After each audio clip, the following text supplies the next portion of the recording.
तो बेटा सबसे पहला टॉपिक है आज हम लोग का एपिथेलियल टिश्यू। इसके बारे में फिलहाल मैंने आपको बता दिया था, एक बार मैं फिर से रिकैप करा देता हूँ। ठीक है। तो एपिथेलियल टिश्यू एक कवरिंग और प्रोटेक्टिव टिश्यू है एनिमल बॉडी की। एनिमल बॉडी के ऊपर जो आउटर कवरिंग लेयर होती है, मेम्ब्रेन होती है, वो किससे बनी है? एपिथेलियल टिश्यू से। किससे बनी हुई है? एपिथेलियल टिश्यू से। ठीक है। Epithelium forms a barrier to keep different body system separate. हमारे बॉडी पार्ट्स में, बॉडी में एपिथेलियल टिश्यू उन बॉडी पार्ट्स को कवर करके रखे ताकि सारे सिस्टम और सराउंडिंग, हमारे अंदर के ऑर्गन सब सेपरेट रहे एक दूसरे से। क्या रहे? सेपरेट। अगर ये एपिथेलियल टिश्यू की कवरिंग लेयर हम लोग हटा देना तो बताओ क्या होगा? फॉरेन बॉडीज हमारे ऊपर अटैक कर देंगी और हमको डिकम्पोज करना चालू कर देंगी। कभी देखा होगा कि जैसे ही चोट लगती है तो तुरंत माइक्रो ऑर्गेनिज्म वहां अटैक करना चालू कर देते हैं। तो हमारे अंदर की जो आरबीसी प्लेटलेट्स होती हैं, क्या होती हैं? प्लेटलेट्स होते हैं। प्लेटलेट्स इंजरी को क्या कर लेते हैं? कैप्चर्ड, ताकि अंदर का ब्लड भी बाहर ना निकले और फॉरेन बॉडीज भी एंटर ना, और जो भी फॉरेन बॉडीज एंटर कर जाती हैं उनको डब्ल्यूबीसी किल कर देती हैं। कौन किल कर देता है? WBC, white blood cell. समझ गए ना? होम हरी। तो अगर मैं आपसे कहूं आरबीसी को क्या बोलते हैं? इराइथ्रोसाइट। ये कौन था? क्या बोलते हैं? इराइथ्रोसाइट। डब्ल्यूबीसी को क्या बोलते हैं? ल्यूकोसाइट। और प्लेटलेट्स को क्या बोलते हैं? थ्रोम्बोसाइट्स। थ्रोम्बोसाइट। तो अब आपको आरबीसी, डब्ल्यूबीसी, प्लेटलेट्स नहीं बोलना है। अब आपको क्या बोलना है? Erythrocyte, leucocyte, thrombocyte. क्या बोलोगे? Leucocyte, thrombocyte, erythrocyte, leucocyte, thrombocyte. RBC का दूसरा नाम इराइथ्रोसाइट। आरबीसी का दूसरा नाम इराइथ्रोसाइट। आरबीसी का दूसरा नाम, आरबीसी का दूसरा नाम, आरबीसी का दूसरा नाम, डब्ल्यूबीसी का दूसरा नाम ल्यूकोसाइट। डब्ल्यूबीसी का दूसरा नाम ल्यूकोसाइट। प्लेटलेट्स का दूसरा नाम, प्लेटलेट्स का दूसरा नाम थ्रोम्बो, थ्रोम्बोसाइट्स। क्या बोलते हैं? थ्रोम्बो हो गया क्या? थ्रोम्बोसाइट। क्या होता है बेटा? थ्रोम्बोसाइट्स। तो क्लियर हो गया?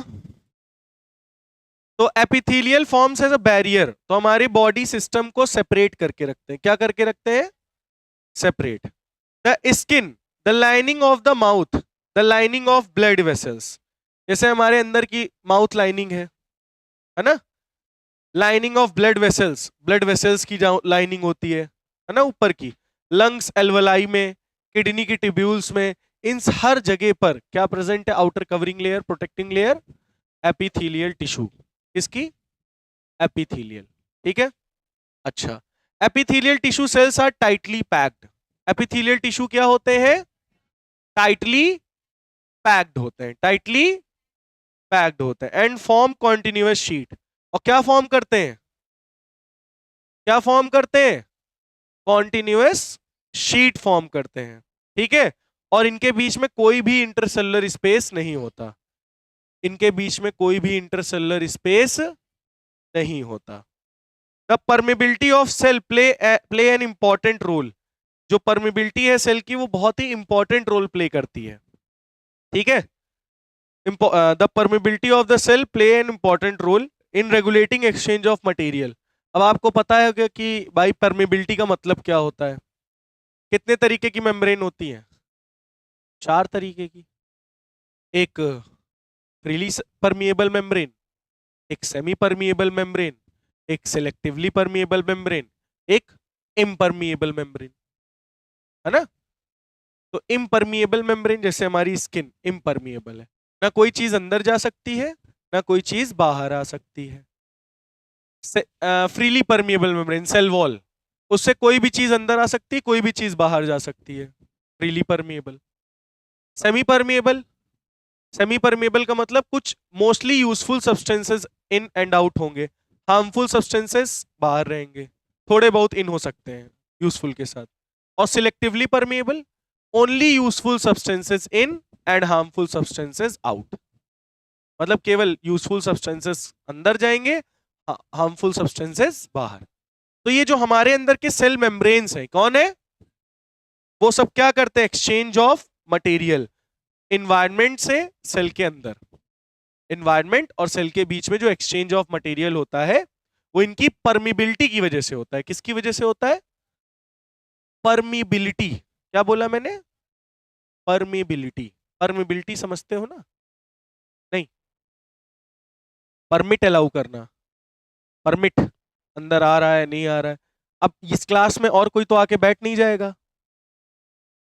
कि बैठ जाएगा? कोई भी आके नहीं बैठ सकता ना, परमिट अलाउ करना पड़ेगा ना। तो परमिट ऑफिस से अलाउ होगा तब बच्चा आके यहाँ बैठेगा, है ना? तो यहाँ यूजफुल सब्सटेंसेस ही केवल बैठाएंगे, मतलब जो परमिट लेंगे इसको बोलेंगे परमिबिलिटी। क्या बोलेंगे? जिन्होंने परमिबिलिटी मतलब परमिएबल है, तो useful substances in, harmful substances out. और जैसे कुछ बच्चे होते हैं बदतमीजी ज्यादा करते हैं, पढ़ते लिखते नहीं है, उनको आउट कर देते हैं, और जो नहीं पढ़ते लिखते हैं उनको इन कर लेते हैं। बात समझ में आई सुस्तुति? क्लियर हो गया? चलो, तो इतनी बात समझ में आ गई। तो मेन काम क्या है? ये बेसमेंट लेयर है, ये कनेक्टिव टिश्यू है, ये दूसरी लेयर से जोड़े रखता है। एपिथेलियल को क्या करके रखता है? एपिथेलियल दूसरा जो ऑर्गन होता है, जो सिस्टम होता है, उसको जोड़ के रखता है। कौन से टिश्यू के द्वारा? कौन से टिश्यू? कनेक्टिव। ये होती है नीचे वाली बेसमेंट मेम्ब्रेन, उसके ऊपर होते हैं ये सेल्स। ये क्या प्रेजेंट होते हैं? इनके बीच में कोई इंटरसेलुलर स्पेस दिख रहा है? नहीं, ये कॉन्टिन्यूअस शीट होती है। कैसी शीट होती है? कैसी शीट होती है? कॉन्टिन्यूअस शीट होती है। बात समझ में आ गई? क्लियर हो गया? अब आते हैं इसी का सिंपल स्क्वैमस एपिथेलियल सेल्स। कौन से? Simple squamous epithelium cell. इससे पहले आप सभी बच्चे इसको रिवीजन करिए जल्दी से, एक बार जल्दी से पढ़िए। आपको जो पॉइंट भी इसमें न समझ में हो तुरंत पूछिए। तो ये बात समझ में आ गई? एपिथेलियल टिश्यू क्लियर हो गया? तो जो सेल होते हैं, जो परमिबिलिटी होती है सेल्स के पास परमिबिलिटी होती है। परमिबिलिटी का मतलब होता है कि सेल्स को ये अलाउ होता है कि सेल बाहर से, सराउंडिंग से और सेल के अंदर मटेरियल्स को एक्सचेंज कर सकते हैं। तो एक बहुत ही अच्छी चीज है कि ये क्या कर सकते हैं? एक्सचेंज कर सकते हैं मटेरियल को, है ना? जैसे कोई चीज उनके पास क्या है, हार्मफुल है, उसको बाहर कर दिया। कोई यूजफुल सब्सटेंसेस अंदर लेना है तो उसको क्या कर लिया? इन कर लिया, एब्जॉर्ब कर लिया। तो परमिबिलिटी होना एक अच्छी चीज है ना? तो एपिथेलियल सेल के पास ये है। नेक्स्ट आते हैं सिंपल स्क्वैमस एपिथेलियल सेल्स। ये दरअसल ये एक्सट्रीमली थिन, ये बहुत ही पतले होते हैं और फ्लैट होते हैं, टाइल्स लाइक। कैसे? लाइक अ टाइल्स, जस्ट लाइक अ टाइल्स, है ना? एकदम खूब पतले पतले होंगे, चपटे चपटे, एकदम फ्लैट। समझ गए? एक्सट्रीमली थिन, मतलब कहीं थिन लिखा हो तो हम समझ सकते हैं यहाँ पतला है, लेकिन कहीं लग जाए क्या एक्सट्रीमली, तो मतलब समझ जाओ बहुत पतला है। और एकदम फ्लैट है, और डेलिकेट लाइनिंग है, एकदम पतली लाइनिंग है। कैसी लाइनिंग है? पतली सी। ईसोफेगस देखा है? फूड पाइप, यहाँ पे होती ना खाने वाली नली, food pipe. Lining of the mouth are also covered the squamous epithelium.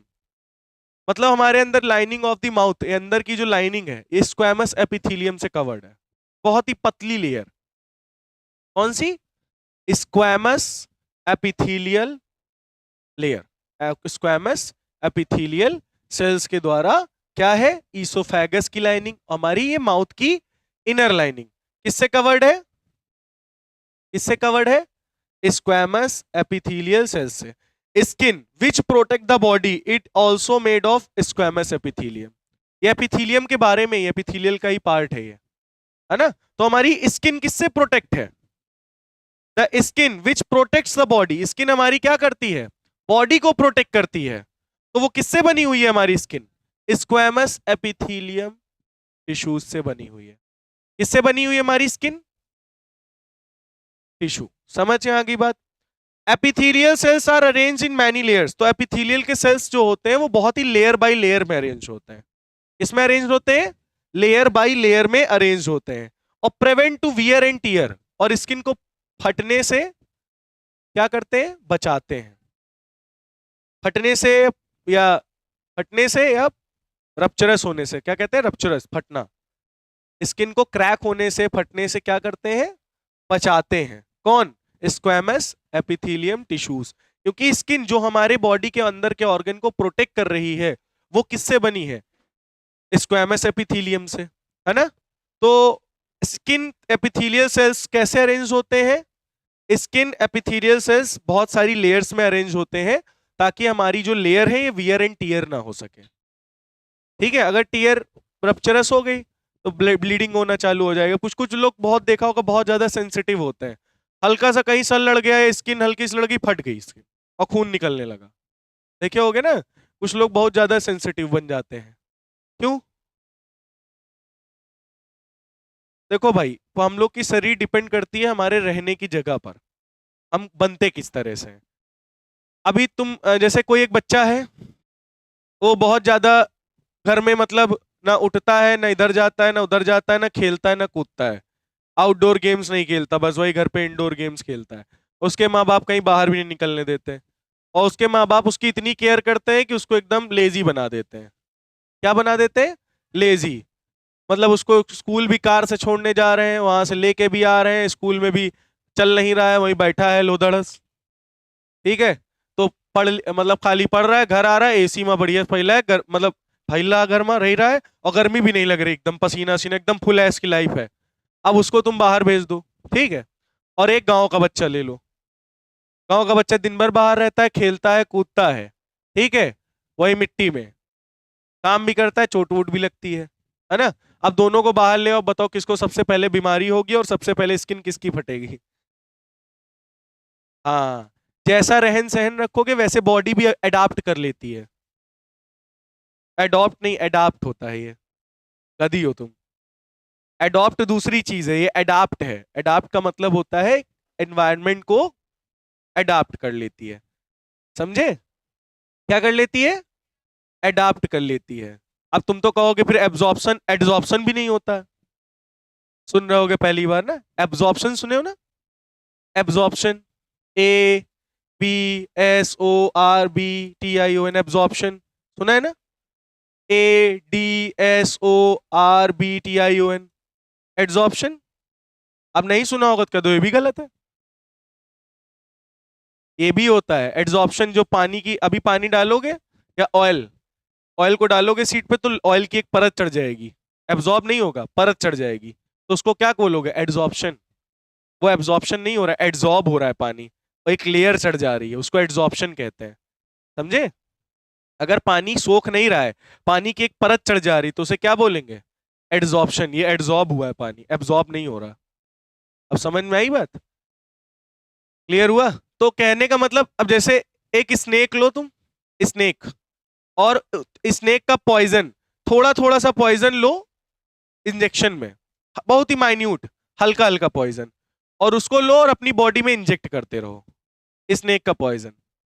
और कम से कम 700 इंजेक्शन लगा डालो, 700 800 1000 इंजेक्शन उस स्नेक के पॉइजन वाली, थोड़ा थोड़ा पॉइजन लगाना ताकि तुमको उससे ज्यादा दिक्कत ना हो, है ना। तो तुम्हारी बॉडी फिर धीरे धीरे जब वो पॉइजन लेते रहोगे, और फिर तुमको 700 इंजेक्शन लेने के बाद हम तुमको स्नेक से कटाएंगे ना, तो पता है क्या होगा, तुम्हारे कुछ नहीं होगा। पूछो क्यों, क्योंकि तुम ऑलरेडी स्नेक का पॉइजन तुम काफी समय से ले रहे हो, तो तुम्हारी बॉडी वैसे बन गई है अंदर से। अब अगर किसी को स्नेक काट लेगा ना, उसे अगर बचाना है तो तुम्हारी बॉडी का ब्लड तुम्हारी बॉडी से एंटीडोट बनाया जा सकता है उसको बचाने के लिए। तुमने अच्छा ऐसा देखा है, हमारे तो हम तो देखे, हमारे तो मामा ही है, जो लोग ज्यादा ड्रिंक करते हैं, ड्रिंक बहुत ज्यादा, जो लोग दारू पीते हैं, उनको क्या होता है, एक हमारे मामा जी हैं हमारे, उनको काट लिया एक बार बिच्छू। क्या काट लिया? उनके कुछ नहीं हुआ। गांव में थे। अब वो क्या कर रहे थे उसको, फरुआ से कोई एक वो था, क्या कहते हैं, मिट्टी का घर टाइप का था, उसको खोद रहे थे। तो खोदते खोदते उसी में कहीं से बिच्छू निकल आया। बन तो मिट्टी के अंदर घर बना के रहते हैं, और वो उनके पैर में काट लिया। तो सब लोग डर गए, लेकिन उनके कुछ नहीं हुआ।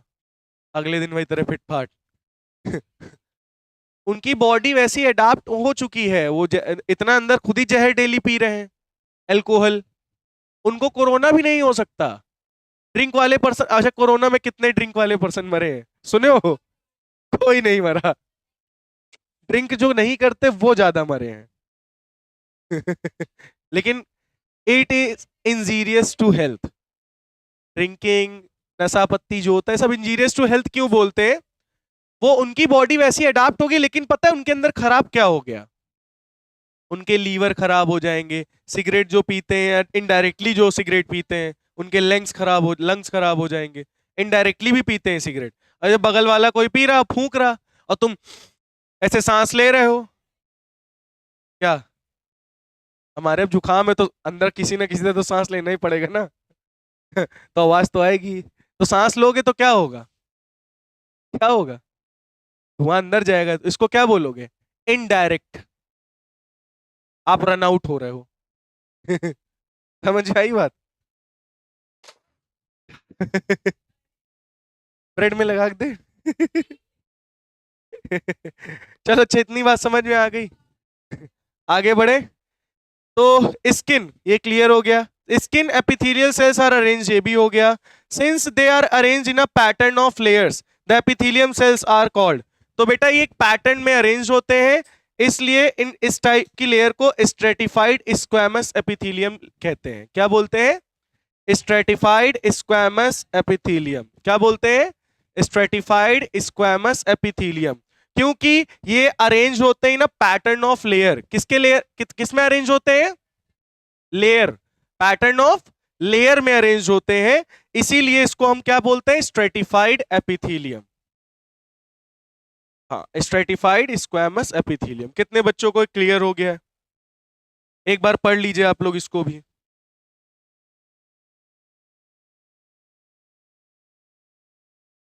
नेक्स्ट आते हैं बेटा कॉलमनर एपिथेलियम। कौन से? कॉलमनर।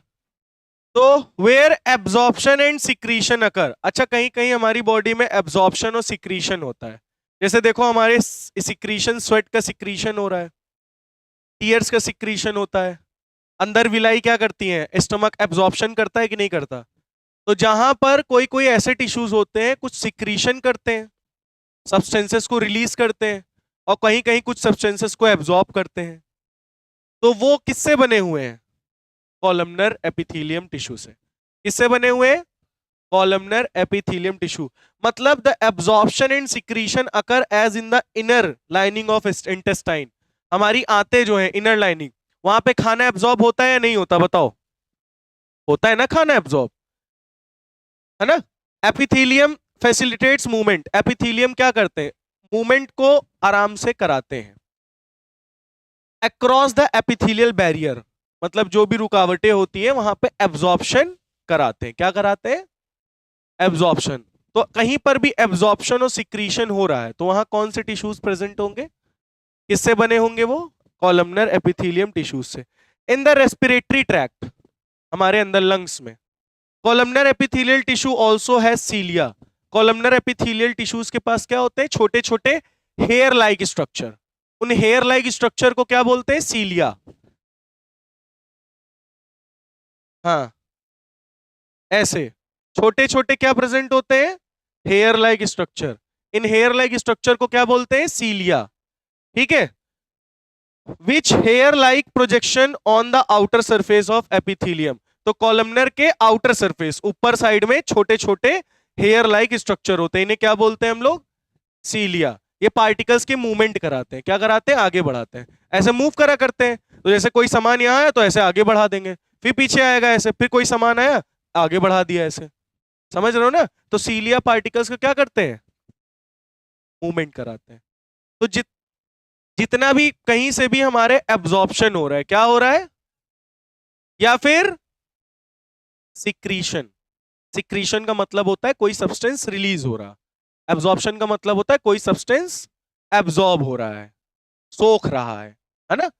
तो वो कहीं पे हो रहा है तो वो टिश्यूज किससे बने होंगे, कॉलमनर टिश्यूज होंगे। वो कौन से टिश्यूज होंगे, कॉलमनर एपिथेलियल। और उनके ऊपर क्या प्रेजेंट होते हैं, हेयर लाइक स्ट्रक्चर, प्रोजेक्शंस। उन्हें क्या बोलते हैं, सीलिया, जो कि क्या कराते हैं, मूवमेंट। ठीक है, the cilia can move and their movement pushes mucus forward to clear it. तो कोई भी म्यूकस यूकस यहां कलेक्ट हो जाता है तो उसको क्या करेंगे, आगे बढ़ा देंगे। दिस टाइप ऑफ एपिथेलियम, अगर इनके ऊपर छोटे छोटे हेयर लाइक स्ट्रक्चर होंगे तो उस एपिथेलियम को कॉलमनर मत बोलना, क्या बोलोगे, सीलिएटेड कॉलमनर एपिथेलियम टिश्यू। क्या बोलोगे, सीलिएटेड कॉलमनर एपिथेलियम टिश्यू। अगर सीलिया नहीं है तो कॉलमनर एपिथेलियम, अगर सीलिया प्रेजेंट है तो ciliated columnar epithelium, ciliated columnar epithelium tissue. बोलो बात समझ में आ गई। एक बार फिर से, एब्जॉर्प्शन एंड सिक्रीशन अकर। क्या होता है, एब्जॉर्प्शन का मतलब सोखना, सिक्रीशन का मतलब, एक सिक्रीशन का मतलब रिलीज करना। As in the inner lining of intestine, कहां पे, इंटेस्टाइन के अंदर, इनर लाइनिंग में। इंटेस्टाइन की बेटा जो इनर लाइनिंग होती ना, उसमें भी ऐसे हेयर लाइक स्ट्रक्चर होते हैं, इनको विलाई कहते हैं। क्या बोलते हैं, ये एब्जॉर्प्शन करती हैं। क्या करती हैं, ये क्या करती हैं, एब्जॉर्प्शन करती हैं। ठीक है, तो यहां पे जो प्रेजेंट है, ठीक है, टॉल एपिथेलियल सेल्स प्रेजेंट होते हैं। यहां कौन से एपिथेलियल सेल्स है, टॉल एपिथेलियल सेल्स। कौन से सेल्स, टॉल, इस तरह के दिखते हैं, कॉलमनर, लंबे लंबे, टॉल। समझ गए, कॉलमनर का मतलब ही क्या होता है, पिलर लाइक। कॉलमनर का मतलब ही क्या होता है, पिलर लाइक। तो epithelium facilitate movement across the epithelium barrier. तो ये मूवमेंट कराते हैं, क्या कराते हैं, मूवमेंट। ठीक है, इन द रेस्पिरेटरी ट्रैक्ट, मतलब हमारे लंग्स में, रेस्पिरेटरी ट्रैक्ट में कॉलमनर टिश्यू के में सीलिया प्रेजेंट होते हैं। सीलिया क्या होते हैं, हेयर लाइक प्रोजेक्शंस होते हैं, उन्हें सीलिया कहते हैं।